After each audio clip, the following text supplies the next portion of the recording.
Juneren Egoatik gatoz, Juneren Egoaken elkartea errenderian dago, eta esan dugun bezala, gu saiatzen dugu voluntarioen bidez, ume gaixorik eta bere familiaz lagundu. Voluntario asko ditugu.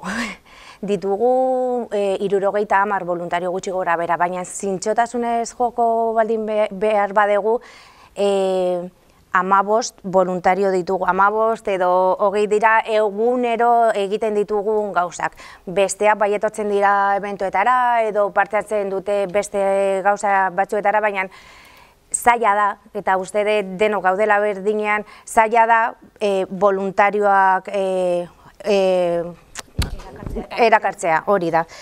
Gu kontatuko dugu, gu nola egiten dugun gutxi gora bera, eta zerbait balio bazaizue, oso ondo.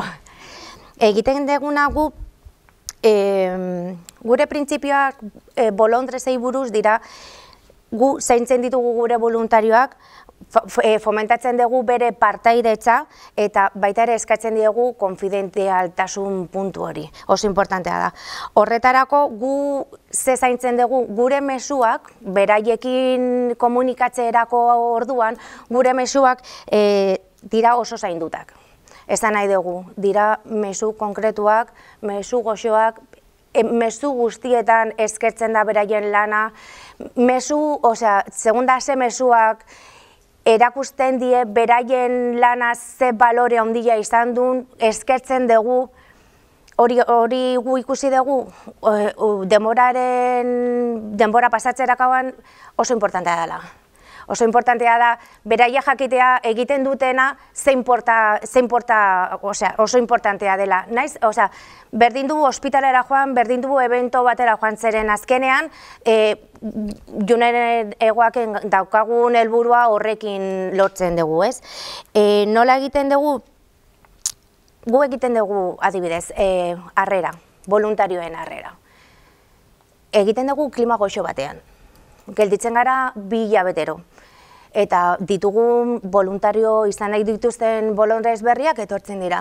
Jartzen dugu mahai bat, gu erdian, kafetxo bat atera, eta lehen egiten dugu PowerPoint batekin atzean, jartzen genuen Juneren Egoak zer zen, struktura, eta zetan konturatu ginen hori zela txapa bat, eta ez zera, benetan zeren, esaten genuen gu zeintzu ginen, gure balioak zeintzu ziren, baina gero adibidez gure struktura zein da, eta beraiek ez dira etortzen hori ikustera, eta hori entzutera, beraiek etortzen dira entzutera, ea beraiek enkajatzen duten gure elkartean. Eta hori kentzea erabaki genuen, eta orduan egiten dugu, horrela, goxo. Bere aurrean, kontatzen diegu nortzu garen, kontatzen diegu ze motatako bolondresak eta ekitaldiak egiten ditugun, eta gero, esplikatzen diegu beraiek nun alduten enkajatu, ze lekuak ditugu. Eta ematen diegu denbora bat beraiek pentsatzeko zer nahi duten, adibidez, gu ospitalera joaten gara, akonpainamentuak egitera. Pertsona batzuk ez daude horretarako prest, ez dira prest sentitzen.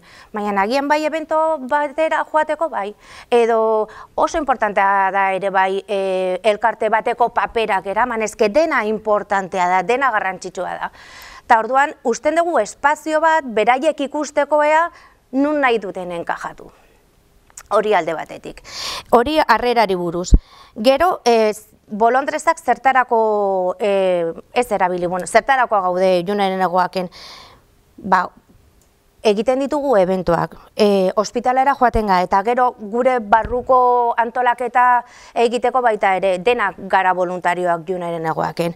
Eta orduan, eventu bat akagunean, baita ere, gure komunikazioa berezia da, ez? Bidaltzen ditugu, dakagu WhatsAppa, baina 2 WhatsApp motakoak. Dakagu WhatsApp bat, nun bakarrik bidaltzen dugu informazioa, eta inork ezin du idatzi. Hori zertarako da, informazioa argi egoteko hor.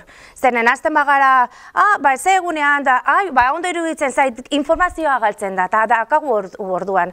WhatsApp bat bereziki informazioa botatzeko. Eta orduan, zu nahi dezunean, beti dakazu hor informazioa prest. Eta gero bai dakagu beste WhatsApp bat, nun bolondrezak bai botatzen dituzte beraien iritziak edo, eta baita ere hor zorientzen ditugu urtebetetze guztiak.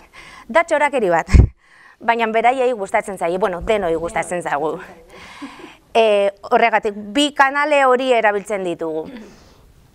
Esan deten bestela, evento bat egiten degunean, bidaltzen dugu mezu bat, egiten dugu gero beste WhatsAppeko talde txiki bat, etorriko diren guztiekin, bestei ez astoratzeko baita ere mezu askokin, eta egiten dugu bilera bat. Eskertzen diegu, kontatzen diegu zehazki, zertarako den eventoa, eta baita ere, saiatzen dugu hor turnoak motzak izatea. Zeren konturatu geha, jartzen bagenun 4 orduko turno bat, edo 6 orduko, edo egun osoko turno bat jendea ezin du. Eta orduan galdetzen diegu. Zuek nola aldezute? Jarri dugu hau adibidez.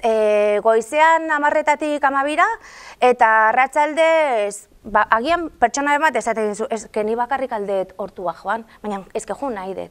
Moldatzen dugu. Beraien beharretara edo beraiek nahi dutena gu moldatzen dugu ere bai zeren. Azkenean beraiek hor egon nahi dute. Bueno, eventoa dagoen bitartean voluntarioak zaintzen ditugu, esan nahi dut. Badago pertsona bat edo bi joaten direla, voluntarioei galdezka ze moduz dauden, ea zerbait behar duten, berdin du ura, edo komunera joan behar dut eta ezin dut atera, hori zaintzen dugu eta gero bukatzerakoan galdetzen diegu ze moduz egon diren eta eskertzen diegu. Eta orduan, goxotasun eta konplizidade puntu hori lortzen dugu, bai? Baita ere gu juten geha ospitalera, hori zailagoa da. Lehenengo aldiz, baitez ere joaten zarenean ospitalera ez dakizu ze, voluntario bezala esan nahi dut, ez dakizu zerekin topatuko zea. Zen agian dago ume bat kablez beterik edo familia ez dago ondo, eta klar, zuretzat baita ere lehenengo aldia da, voluntario bat inoiz ez da joaten bakarrik lehenengo aldia. Gu joaten gara berarekin. Eta bera goxo egon arte, edo behintzat urdurik ez egoterakoan, edo ja berala ezai egoterakoan, orduan gu joaten gara. Behar badu beste bigarren aldiz gu joatea, joaten gara. Eta horrela, pixkanaka jendea lasaitzen da, eta berak nahi duen bolondrez hori egitea lortzen du.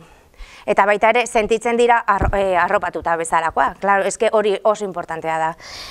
Ze gehiago,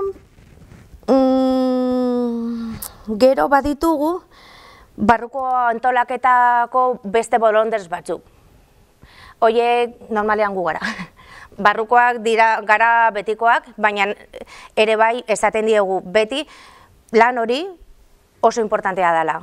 Osea, agian ez dara joan, eske hobeto ikusten da agian ospitalera jutea, edo evento batera jutea, baina azkenean behar degunarako dena importantea da, eta barruko lan hori ere bai. Barruko lana izan daiteke edo administrazioan, edo komunikazioan, barneko antolakuntza. Eta horretarako denbora behar da, eta agian Maitek dioen bezala, ez da hain publikoa edo ez da hain zabalago.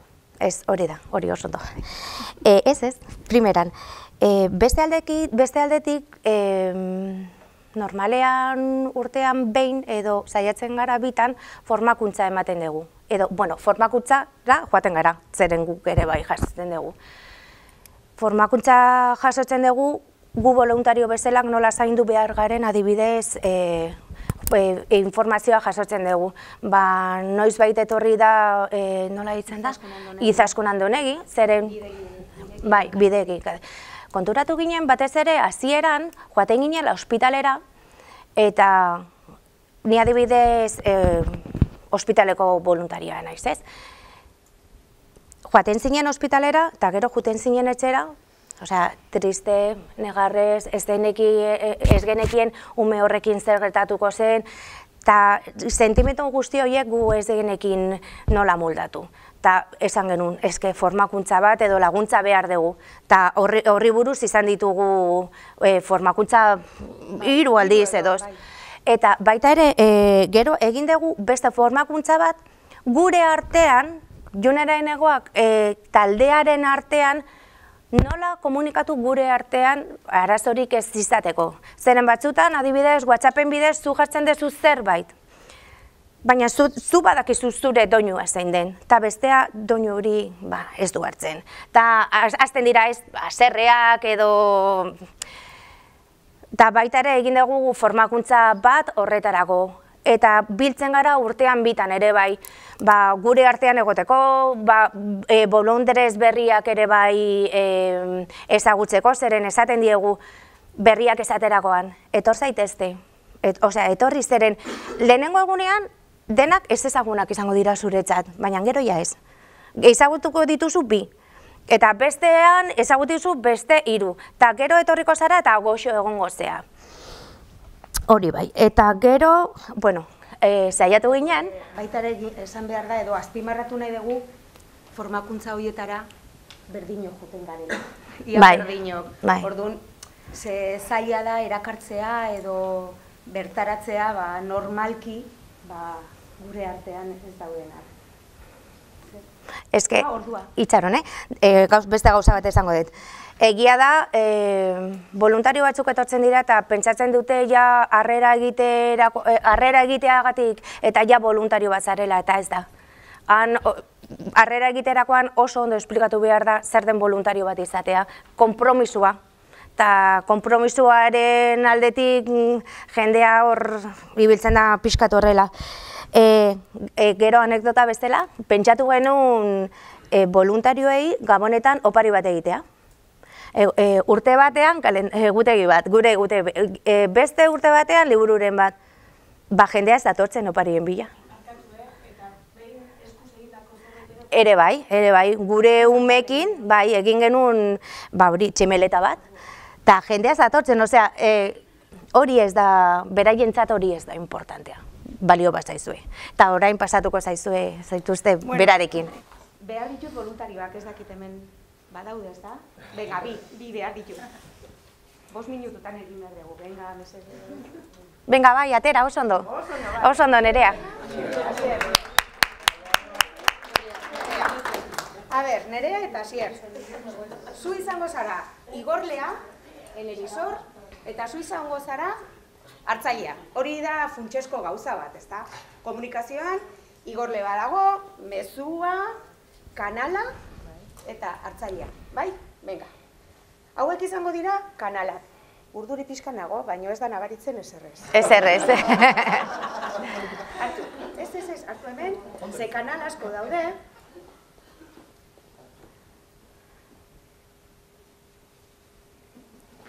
Bi minutu juntza izkute, zaila. Bai. Eta, leheno, ipurdian neukan gora izeak.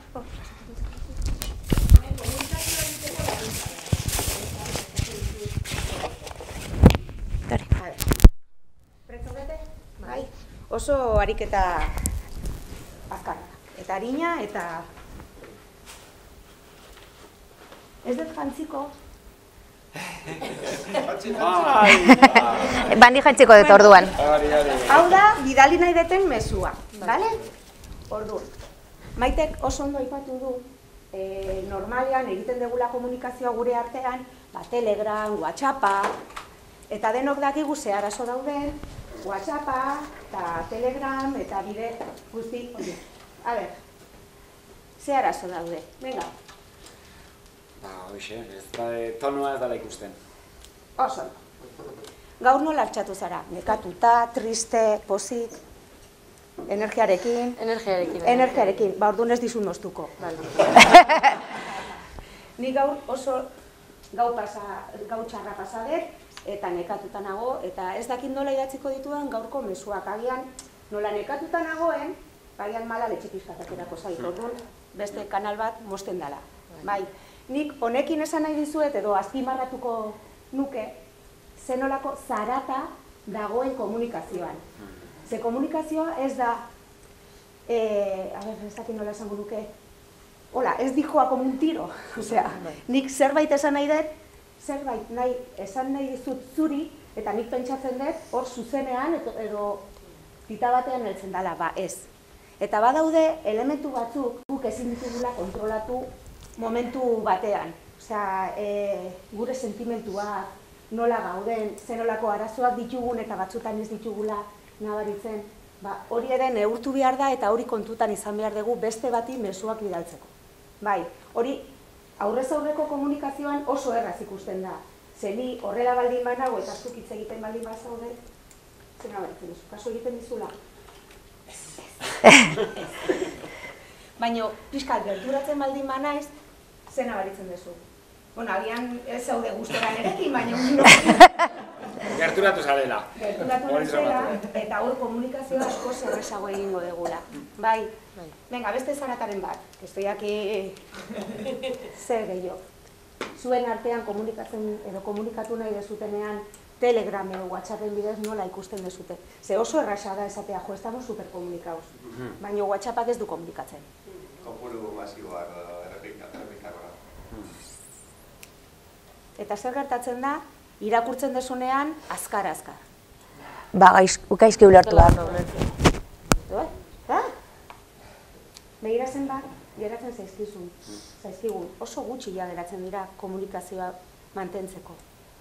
Baina demagun, 5 minutu ja nola dijoaz ja pasata daude. Bai. Denbora, presak, nekea, zer esango nuke, denon artean, fijo, egoera ezberdinak aterako genituzkela. Eta gero, hau niri gustatu zait, me lo inventau esta mañana. Hau da mesua. Mesua juten dala, Asier. Asier, zu? Nerea. Nerearen arek. Heldu zaizu mesua, ireki. Aber ulertzen dugu. Irakorriko dut. Bihar zaizu munda optzeko. El corrector. Zer esan nahi nuen nik?